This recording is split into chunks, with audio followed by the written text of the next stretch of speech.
गृहराज्यमंत्री योगेश कदम आपल्यासोबत आपण त्याची थेट बातचीत करणार आहोत. सर, पहलगाममध्ये जी घटना घडली यानंतर संपूर्ण देश हळहळला आहे. महाराष्ट्रावर देखील शोककळा पसरली आहे. कसं पाहता या संपूर्ण घटनेकडे आणि या घटनेचं आता राजकारण होत आहे का, हा महत्त्वाचा प्रश्न आहे. कारण ज्या प्रतिक्रिया सध्या समोर येत आहेत त्यानुसार बऱ्याच चर्चा रंगल्या आहेत.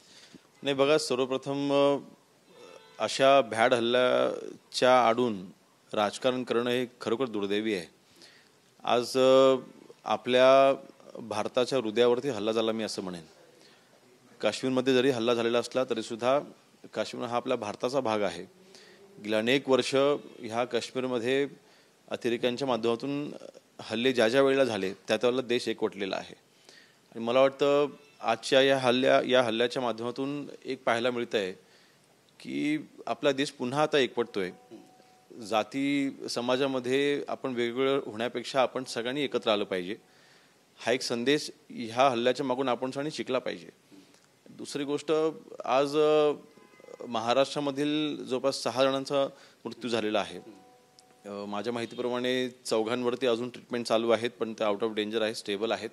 परंतु महाराष्ट्रामधल्या सुपुत्रांचा तिथे जेव्हा मृत्यू होतो तर महाराष्ट्राच्या भूमीमध्ये आज आपण कुठल्याही पद्धतीचं राजकारण न करता त्यांच्या दुःखात आपण सहभागी झालं पाहिजे.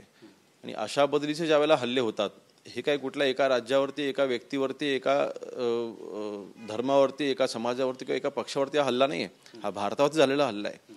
आता तो बॉर्डरच्या पलीकडून त्याचा कट रचला गेला होता की तो कट कुठे रचला गेला होता, हे सगळ्या इन्फॉर्मेशनच्या गोष्टी आहेत, म्हणजे ह्या इंटेलिजन्सच्या गोष्टी आहेत, तपासाच्या गोष्टी आहेत, त्या बाहेर समोर येतीलच. आणि त्याच्यावर योग्य ती कारवाई, माझा विश्वास आहे आपल्या देशाचे माननीय पंतप्रधान नरेंद्र मोदी साहेब आणि अमित शाह साहेब नक्की त्याच्यावर योग्य ती कारवाई करतील. परंतु अशा वेळेला राजकारण करणं हे दुर्दैवी आहे. संजय राऊत म्हणतायत की ज्यावेळी आमचा पक्ष फोडला सगळे गुवाहाटीला गेले, त्याच पद्धतीनं सगळ्या आमदारांना घेऊन एकनाथ शिंदे यांनी सुद्धा पहलगामला जायला पाहिजे, ते का गेले नाहीत? मला वाटतं संजय राऊतांना अशा वेळेला राजकीय भाष्य करण्यासाठी त्यांना लाज वाटली पाहिजे. म्हणजे त्यांच्यासारखी सिनियर व्यक्ती अशा पद्धतीने अशा वेळेला जर का राजकारण करत असतील, मी पुन्हा म्हणेन त्यांना ती लाज वाटली पाहिजे. आज एक आपल्या कुटुंबासोबत, मित्रपरिवारांसोबत एक चांगला वेळ घालवायला गेलेली आपल्याच भूमीमधली लोक, त्यांच्यावरती हल्ला होतो, त्यांना तिथे पॉईंट ब्लँक त्यांना शूट केलं जातं. आणि अशा वेळेला आपण अशा पद्धतीचं घाणेरडं राजकारण करणं, मला वाटतं थोडं तरी विचार संजय राऊतांनी बोलताना केला पाहिजे. आणि आम्ही त्याकडे दुर्लक्ष देतो की एकंदरीत आज संबंध देश आज दुःखामध्ये असताना महाराष्ट्रामधील देखील आपले सुपुत्र मृत्युमुखी पडलेले असताना आम्ही त्यांच्या दुःखामध्ये सहभागी आहोत. आणि त्यांना माननीय आमचे मुख्य नेते एकनाथ शिंदे साहेबांच्या वतीने देखील त्यांनी देखील श्रद्धांजली वाहिलेली आहे. आणि आता 2:30 वाजता जे मृत आहेत त्यांचे बॉडीज देखील येणार आहेत, त्यांचे मृतदेह हे येणार आहेत, तर त्यांना रिसिव्ह करायला देखील आम्ही जातोय. नक्कीच आज 2:30 वाजता सगळ्यांचे पार्थिव, जे 6 जणांचे पार्थिव आहेत ते येत आहेत 2:30 वाजता आणि 5-5:30च्या दरम्यान पार्थिव येणार. तुम्ही स्वतः उपस्थित असणार आहे, गुलाबराव पाटील देखील असतील. कशा पद्धतीने यांना मदत केली जाणार आहे? कारण कुटुंबीय अत्यंत शोकाकुल वातावरणामध्ये आहेत, दुःखांचा डोंगर त्यांच्यावर कोसळला आहे. सरकार त्यांची समजूत कशी काढणार? नाही बघा, शेवटी सांत्वन आम्ही कितीही केलं तरी सुद्धा या दुःखातून सावरण्यासाठी परमेश्वरांना शक्ती तेवढीच आम्ही प्रार्थना करू शकतो.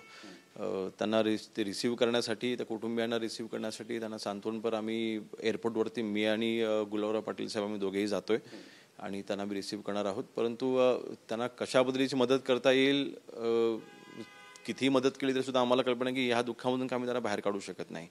परंतु सरकारच्या वतीने काय मदत करण्यात येईल ही नक्कीच हा निर्णय माननीय मुख्यमंत्री मोदी आणि तिघे आमचे नेते एकत्र मिळून घेतील.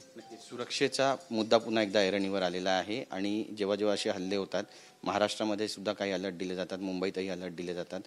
या ठिकाणी सुद्धा आता सुरक्षा वाढवण्यात येणार आहे का, किंवा मुंबईकरांना या हल्ल्यानंतर काही असा धोका आहे का? नाही, असा कुठलाही धोका नाही आहे. आपण कुठल्याही अफवांवरती देखील विश्वास ठेवू नये. अशा तिकडे जरी हल्ला झालेला असला तरी सुद्धा मुंबईमध्ये, महाराष्ट्रामध्ये अशा पद्धतीचा कुठलाही आपल्याला धोका नाही. आपण सर्व सुरक्षित आहात. अर्थातच इंटेलिजन्स आमची ॲक्टिव्ह आहे, आपले पोलीस यंत्रणा आणि ATS जी आपली यंत्रणा जी आहे ती पूर्णपणे ॲक्टिव्ह आहे. परंतु आपल्याला कुठल्याही पद्धतीचा धोका नाही. नक्कीच एक महत्त्वाचा प्रश्न तुम्हाला विचारायचा होता या सगळ्या संदर्भातला. ज्यावेळी तुम्ही पहिल्यांदा हे सगळे व्हिडिओज पाहिले, मग ते तिथल्या लीडर्सचे असू द्या किंवा गोळीबारीचे असू द्या, तुमची पहिली प्रतिक्रिया काय होती? नाही, शेवटी मी पुन्हा एकदा हेच म्हणेन, शेवटी झालेला हल्ला हा अनपेक्षित होता. आणि ज्या वेळेला आता आमचेही काही मित्र तिथे फिरायला गेलेले आहेत, त्यांची देखील आम्ही तिथे चौकशी केली. आमच्या ओळखीच्यांचे काही तिथे लोक होते, त्यांनी आम्हाला संपर्क केला की आमच्या लोकांची तिथे विचारपूस करा. तर अशा वेळेला पहिली प्रतिक्रिया ते हीच होती की अशा पद्धतीने म्हणजे जेव्हा अतिरेकी अशा पद्धतीने हल्ला करतात त्यावेळेला नीच कृत्य आणि पाकिस्तानचं जर काय इन्व्हॉल्वमेंट जर का असेल त्याला सडोतर उत्तर दिलं गेलं पाहिजे. आणि एक मनामध्ये नक्कीच भावना येते, आज मंत्री म्हणून नाही, आमदार म्हणून नाही, लोकप्रतिनिधी म्हणून नाही, पण व्यक्ती म्हणून, की अजून असे किती हल्ले आपण सहन करत राहायचे, अशा किती वेळा आपण आपल्या लोकांना श्रद्धांजली वाहत बसायची. कुठेतरी आपण एक कठोर भूमिका घेतली पाहिजे. आणि आज भारत देश इतका मजबूतीने पुढे जातोय आणि त्याला कुठेतरी थांबवण्याचा हा जो प्रयत्न होतोय, आज भारताची जी इकॉनॉमी जी एक स्ट्रॉंग होत चाललेली आहे त्याला कुठेतरी आळा बसवण्यासाठी आणि भारत देश आज ज्या 5 ट्रिलियन इकॉनॉमीकडे वळतोय त्याला कुठेतरी थांबवण्यासाठी 370 कलम कन्स्टिट्यूशन काढल्याच्या नंतर तिथे वाढत असलेलं पर्यटन आणि तिथे होत असलेली प्रसिद्धी, म्हणजे शेवटी भारताचा तिरंगा आज तिथे फडकतोय हे काही लोकांना पाहत नाहीये. मग ते कसं थांबवता येईल असे जे काही प्रयत्न चालू आहेत ह्याला आपण कायमस्वरूपी आळा घातला पाहिजे असं माझं वैयक्तिक मत आहे. मला वाटतं त्या दृष्टीने नक्कीच आमचं सरकार पावलं उचलेल. केंद्र सरकार सडेतोड उत्तर देणार या हल्ल्याचं 100% देतील. अमित शाह साहेब आणि मोदी साहेब काही ह्या गोष्टीच्या बाबतीत शांत बसणार नाहीत हा माझा विश्वास आहे. धन्यवाद आमच्याशी बातचीत केल्याबद्दल. कॅमेरा पर्सन मनीष विचारेसह गिरीश गायकवाड, TV9 मराठी, मुंबई.